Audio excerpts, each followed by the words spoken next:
विजु जनता दल को सुदृढ़ करने आम समस्ते अंटा भिड़ी आग को बाहर को पड़ो।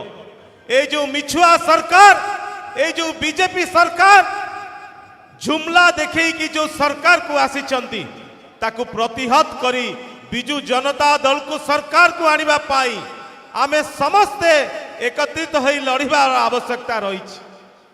आमे किछि कहिबा दरकार नाही। बीजेपी दल आज 1.5 वर्ष बीती जाइथिले मध्य झुड़िए माटी पकई पारि नथिले। गोटे दरिद्र राज्य बोली सर्व जगार आलोचना होउतला। आज नवीन पट्टनायक नेतृत्व नेला परे गोटे सरप्लस स्टेट ओडिशा को करिसंती। ये हेले नवीन पट्टनायक। विजु जनता दल आज डकरा आज प्रतिष्ठा दिवस 29तम प्रतिष्ठा दिवस सेवा स्वाभिमान और संग्राम ए तीनोटी जिनस आमर जारी रहिबो।